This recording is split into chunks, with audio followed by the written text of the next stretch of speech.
Feature Instagram update பண்ணுற feature.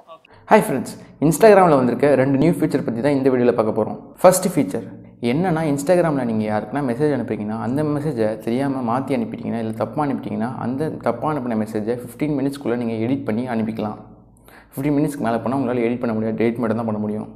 Second feature, இப்போ உங்களுக்கு யாருன்னா ரீல்ஸ் அனுப்பிக்கிட்டே இருக்காங்க, அனுப்பிட்டு லைக் போடுறான்னு சொல்லிக்கிட்டே இருக்காங்கன்னா, இப்போ நீங்கள் அவங்க சேட்டை ஓப்பன் பண்ணி பார்த்துட்டாலே போதும், என்னடா சேட்டை ஓப்பன் பண்ணி பார்த்துருக்கேன் ஆனால் லைக் போடலன்னு சொல்லிட்டு உங்கள்கிட்ட சண்டை போட ஆரம்பிச்சிடுவாங்க. அவங்ககிட்டேருந்து தப்பிக்க இப்போ ரீட் ரெசிப்ட் இன்ஸ்டாகிராம்லேயும் வந்திருக்கு. உங்களை யார் நிறைய ரீல்ஸ் அனுப்பி கடுப்பேற்றாங்களோ அவங்க சேட்டுக்குள்ளே போய்க்கோங்க, போயிட்டு அவங்க நேம் டச் பண்ணி உள்ளே போய்க்கோங்க. அங்கே ப்ரைவசி அண்ட் சேஃப்டின்னு இருக்கும், அதுக்குள்ளே போய்க்கோங்க. அங்கே போய் பார்த்தீங்கன்னா ரீட் ரெசிப்ட் ஆனில் இருக்கும். அதை ஆஃப் பண்ணிட்டீங்கன்னா உங்களுக்கு அவங்க ரீல்ஸ் சென்ட் பண்ணாலும் நீங்கள் அதை பார்த்த மாதிரியே காட்டாது. இந்த ஃபீச்சர் ஆல்ரெடி நம்ம வாட்ஸ்அப்பில் இருக்குன்னு உங்களுக்கு தெரியும், ஆனால் இப்போ தான் இன்ஸ்டாகிராமில் கொண்டு வந்திருக்காங்க. இந்த ஃபீச்சர் வந்து உங்களுக்கு ரொம்பவே யூஸ்ஃபுல்லாக இருக்குன்னு நினைக்கிறேன். உங்களை யார் ரொம்ப தொல்லை பண்ணுறான்னு சொல்லிட்டு அவங்க யாருன்னு சொல்லிட்டு டேக் பண்ணிட்டு போங்க.